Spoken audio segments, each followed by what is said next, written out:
Praise the Lord. सबको जय मसीह की। प्रभु का धन्यवाद करते हैं। आइए मेरे भाई बहनों, आज का वचन लेते हैं। आज का वचन, क्यों आशीष से पहले परेशानियां आती हैं। जी, पहला शमूएल 3 अध्याय 19वीं आयत। वरन उनके क्या छोटे क्या बड़े, क्या बेटे क्या बेटियां, क्या लूट का माल, सब कुछ जो अमालेकी ले गए थे, उसमें से कोई वस्तु न रही जो उनको न मिली हो, क्योंकि दाऊद सब लौटा ले आया था।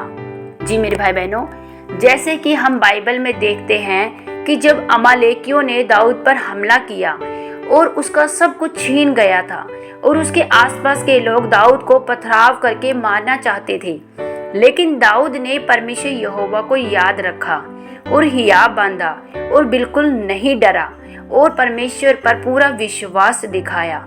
तब दाऊद ने परमेश्वर यहोवा से पूछा कि परमेश्वर, क्या मैं जाऊं और सबको पकड़कर छुड़ा ले आऊं?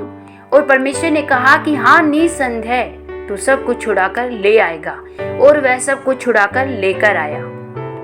जी मेरे भाई बहनों, जैसे कि हम बाइबल में जो कहानियाँ देखते हैं और जो ये कहानियाँ लिखी गई है, वो कोई मनोरंजन के लिए नहीं लिखी गई है। हम जानते हैं कि जो पुराना नियम बाइबल का लिखा गया है, वो कोई कथा या कहानियाँ नहीं है, वो रियलिटी है।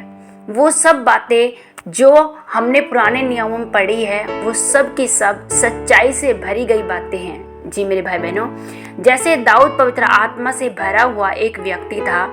जब अमालेकी उसका सब कुछ मार कर ले गए थे, तो बाइबल कहती है वह इतना चिल्ला कर रोए कि फिर उनके अंदर रोने की शक्ति न रही और लोग निराश हो गए।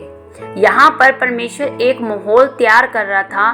शाऊल, जिसके ऊपर यहोवा का आत्मा नहीं था, उसे एक ऐसी लड़ाई के लिए परमेश्वर तैयार कर रहा था जहाँ उसकी मृत्यु हो जानी थी। जी मेरे भाई बहनों, क्योंकि हम जानते थे जब शाऊल ने परमेश्वर के विरुद्ध में पाप किया, तब परमेश्वर का आत्मा शाऊल को छोड़कर जा चुका था। और अब हम देखते हैं कि यहाँ परमेश्वर शाऊल को उस युद्ध के लिए तैयार कर रहा था जहाँ पर उसकी मृत्यु हो जानी थी। और उसी जगह दाऊद को यहूदा का राजा बनना था, लेकिन दाऊद को ये बातें मालूम नहीं थी। और शैतान ने इन बातों को सूंघकर दाऊद और उसके परिवार पर अटैक किया और उसका सब कुछ एक ही रात में छीन लिया। वैसे ही शैतान जब आपके जीवन में सर्वशक्तिमान जिंदा परमेश्वर की योजनाओं को सूंघ लेता है कि परमेश्वर ने किस काम के लिए आपको अपने पास बुलाया है, और वह योजना पूरी होने वाली होती है जब आप अपनी आशीष को पाने वाले होते हैं। बहनों, जैसे ही शैतान को पता चल जाता है कि अब ये जो व्यक्ति है, ये परमेश्वर ने इसे बड़े कामों के लिए चुना है, अपनी सेवकाई के लिए चुना है, और परमेश्वर ने इसके द्वारा बहुत सी रूहों को बचाना है। परमेश्वर जब परमेश्वर देखता है कि ये मनुष्य मेरे बड़े कामों को करेगा, उसी प्रकार शैतान भी अपने कामों को उसके द्वारा पूरा करने के लिए पूरी योजना बनाता है। शैतान पूरी तरह से कोशिश करता है कि कैसे मैं इसको पाप में गिराऊं, कैसे मैं इसकी पवित्रताई को नाश करूं। जैसे शैतान सूंघ लेता है कि ये जो बहन जो काफी सालों से ये बिना संतान के हैं, और वो जान जाता है कि अब परमेश्वर जो इसके जीवन में एक अद्भुत आश्चर्य करने जा रहा है, और परमेश्वर इसके बांझपन को दूर करेगा, और इसके द्वारा जो संतान होगी वो सच में जैसे शमूएल भविष्यवक्ता था, वैसे ही इसकी जो संतान है वो परमेश्वर के बड़े कामों को करेगी। तब वो शैतान उसके जीवन में उसे पाप में गिराने की कोशिश करता है, उसे दुष्टता में ले जाने की कोशिश करता है, उसकी हर योजनाओं को पूरी होने से पहले उसके जीवन में अनेक प्रकार के अटैक करता है, उसकी सेहत को लेकर, उसके फाइनेंस को लेकर। जी मेरे भाई बहनों, क्योंकि हम जानते हैं कि शैतान पहले दिन से ही परमेश्वर की हर योजनाओं के विरुद्ध में था।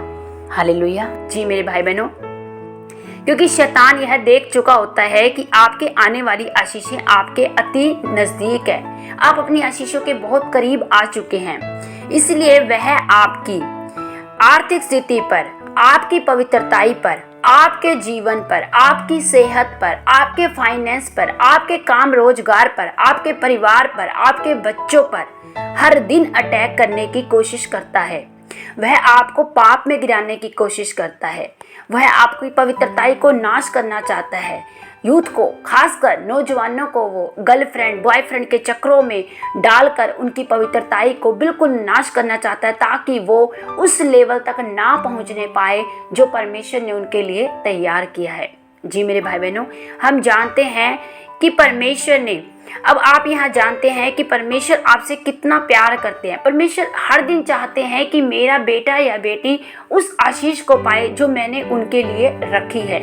और देखते यहाँ हम क्या देखते हैं कि शैतान हमेशा से ही, पहले दिन से ही वो परमेश्वर के विरुद्ध में होकर कार्य करता है। वो कैसे मेरे भाई बहनों? क्योंकि हम जानते हैं कि परमेश्वर ने मनुष्य को चुना, परमेश्वर ने मनुष्य को ठहराया कि वो हर समय आशीषित हो, आनंदित हो, सुख में जीवन जिए। लेकिन दुष्ट क्या चाहता है कि परमेश्वर का बनाया गया कोई भी जन सुख में जीवन ना जिए, वो रोग बीमारी में पड़ा रहे, वो हताशा निराशाओं में पड़ा रहे, वो कभी भी सुख को ना पाए। हम यहाँ देखते हैं कि परमेश्वर ने स्वर्ग को इसलिए बनाया कि ताकि मेरे तमाम जितने भी लोग हैं वो स्वर्ग में मेरे साथ रहें। और यहाँ दुष्ट क्या चाहता है कि मैं अधिक से अधिक लोगों को अपने साथ नरक में लेकर जाऊं। जी मेरे भाई बहनों, हम जानते हैं जब जब हम अपनी आशीष के अति नजदीक होते हैं तब तब हमारे जीवन में शैतान हमारे जीवन को उन मुसीबतों में, उन परेशानियों में और ज्यादा उलझा कर रखता है, ताकि हम अपनी आशीषों को ना देखने पाए। जी मेरे भाई बहनों, यहाँ शैतान आप पर इसलिए अटैक करता है कि आपका छुटकारा रुक जाए। लेकिन अगर आपके पास पवित्र आत्मा है, अगर आप पवित्र आत्मा की अगुवाई से चलते हैं, तो इसका मतलब आपके महान जीवन की शुरुआत हो चुकी है।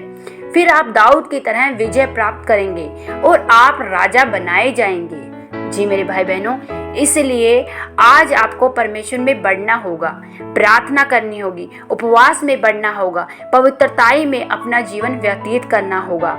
तब आप शैतान के जलते हुए तीरों को बुझाकर आगे बढ़ेंगे और आने वाली मुसीबतों का पूरा डट कर सामना करेंगे।